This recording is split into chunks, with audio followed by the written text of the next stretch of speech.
kulit pengawas solo tengah irama alunan Cino pamoy pulang jalan Ciloyora.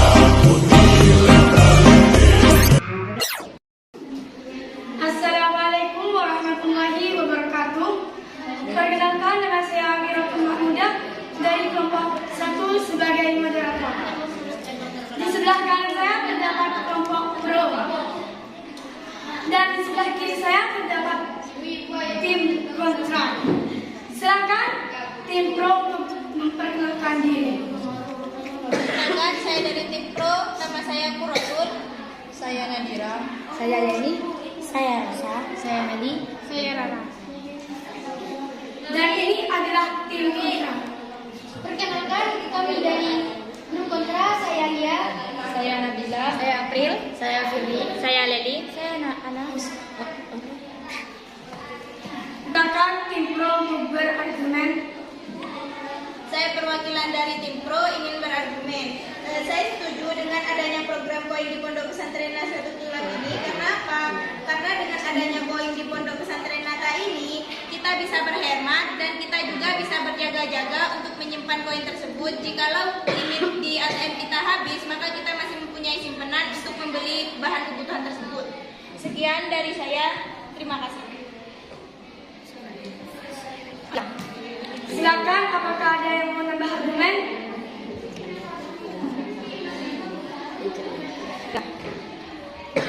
Saya perwakilan dari grup pro. Saya akan menambahkan argumen. Saya setuju dengan adanya program koin di Pondok Nata ini. Kenapa? Karena program koin tersebut bisa mengurangi populasi pencurian yang terjadi di asrama ini. Kita kan di sini tidak memakai uang cash, jadi otomatis tidak ada lagi yang namanya pencurian ataupun pelanggaran berbelanja di luar pondok ataupun online shop. Nah, dengan menggunakan berbelanja di luar pondok tersebut, kita tidak menggunakan uang cash, yaitu memakai koin. Sekian, terima kasih. Apakah ada yang mau nambah lagi? Ya. Benar kata Katu tadi. Kan kita harus hidup hemat. Jadi kita kan tidak mengerti kondisi ekonomi keluarga kita seperti apa, itu pun sisa atau tidak, kan kita tidak tahu. Jadi dengan kita kan sini hanya boros-boros, dia foyang nukan koin ataupun uang dengan seenaknya. Pas kapan udah habis, kita nelfon orang tua, sedangkan orang tua kita ekonominya kurang. Jadi dengan adanya program koin ini, kita bisa mengurangi pengeluaran ekonomi keluarga kita. Sekian, terima kasih. Baik, sekarang grup kontra berargumen. Saya dari grup kontra ingin berargumen. Setuju atau tidakkah penggunaan koin di Pondok Pesantren Nahdlatul Ulama? Di sini saya tidak setuju. Karena ketika kita memiliki kebutuhan yang melebihi dari limit pengambilan koin tersebut, maka kita harus menunggu hari-hari lainnya. Sedangkan kebutuhan kita tidak menentu. Sekian, terima kasih. Ada yang mau nambah argumen? Saya akan berargumen tidak setuju dengan penggunaan koin di Pondok Nata ini. Karena apa? Contoh, sama kita ditransfer oleh orang tua hari Sabtu, sedangkan pemasukan koin itu hari Senin. Otomatis meskipun kita kan harus nunggu dulu. Meskipun kita pakai ATM, itu sama BAK belum tentu dimasukin ke ATM kita. Terus kalau sama kita butuh apa, butuh sabun habis, itu habis, terus kita pakai apa gitu. Cukup sekian, terima kasih. Ada yang mau nambah argumen lagi? Saya tidak setuju dengan penggunaan koin di Pondok Pesantren Nata ini. Karena apa? Menurut saya penggunaan koin itu agak ribet. Karena apa? Kita misalnya masukkan koin itu hari Sabtu, sedangkan masuknya itu hari Selasa. Kita Seninnya itu puasa dan kita kan butuh koin buat puasa. Dan kita belum jadwalnya ngambil koin gitu.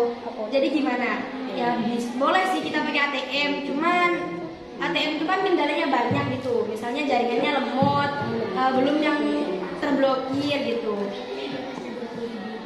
Sekian, terima kasih. Ya, sekarang tim pro menyanggah dari argumen tim kontra.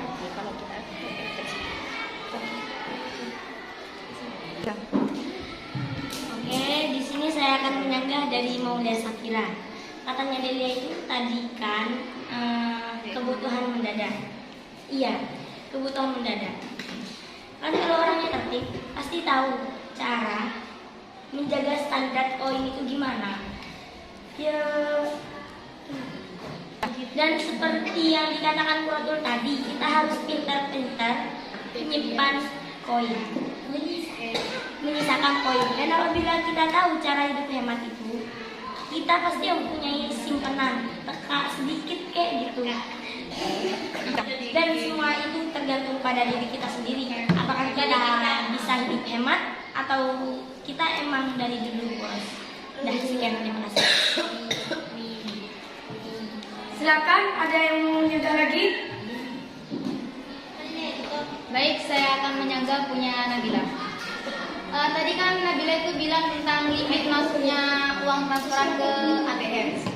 Kalau itu kan tentang limit waktu masuknya transferan ke ATM itu kan sudah menjadi program Pondok Pesantren Nahdlatul Ulama. Jadi itu bukan masalah koin atau tentang yang lainnya. Itu memang peraturan Pondok Pesantren Nahdlatul Ulama. Kita ini kan hidup dalam lingkupan pondok pesantren. Jadi kita kan ini kan hidup dalam lingkupan pondok pesantren, bukan di rumah. Jadi kita tuh harus menerima peraturan apapun yang ditertibkan dari pondok pesantren. Kalau misalnya Mbak gak terima tentang peraturan pondok pesantren, kita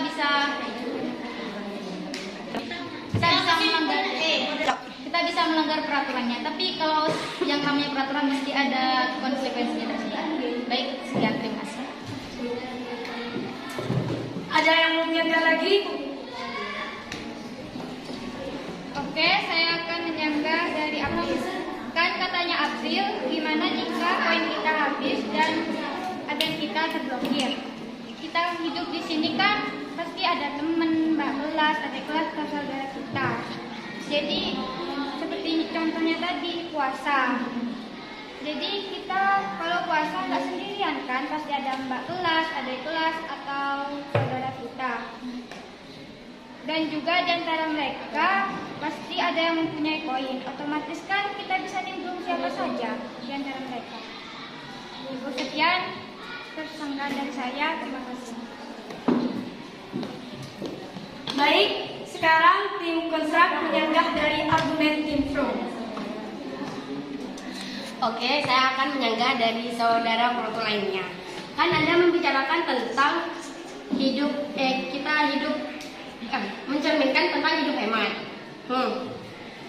Ya, saya tahu biar kita hemat. Jika kita membutuhkan koin dengan keadaan kepepet, apakah hemat itu berarti buat Anda? Bukan kita tidak mau menjaga atau menyisihkan uang buat kebutuhan kita. Tapi kadang kita tidak tahu apa yang akan terjadi ke belakang hari nanti. Jika seumpamanya kita kepepet terus kita ke rumah koin bilang, Ustazah saya butuh ini, apakah rumah koin itu peduli? Kadang kan tidak. Anda akan bersedia jika saya kepepet, bersedia buat meminjamkan uang buat saya? Tidak akan. Sekian, terima kasih. Silakan yang menyanggah lagi. Saya akan menyanggah dari Nadira. Katanya Nadira tadi bisa membatasi pencurian dan penggunaan uang cash di asrama. Tapi dengan menggunakan koin itu ribet, Mbak. Dan kita tidak menjamin pencurian di asrama itu ada atau tidak. Dan menggunakan uang cash di asrama itu kita tidak tahu apa Bamba, apa teman-teman kita masih menggunakan uang cash itu tidak tahu kan. Oke, sekian, terima kasih.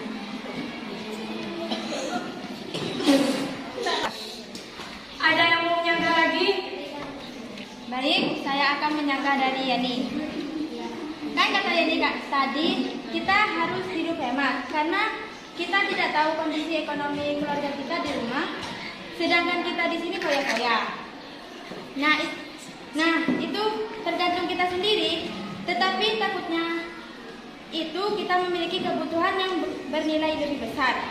Meskipun kita memiliki simpanan, jika koinnya kurang, kan kita harus nunggu di hari Cukup sekian saran dari saya. Makasih. Baik, perdebatan siang hari ini sudah selesai. Jadi kesimpulannya yaitu hasil debat hari ini dilihat dari sisi positifnya.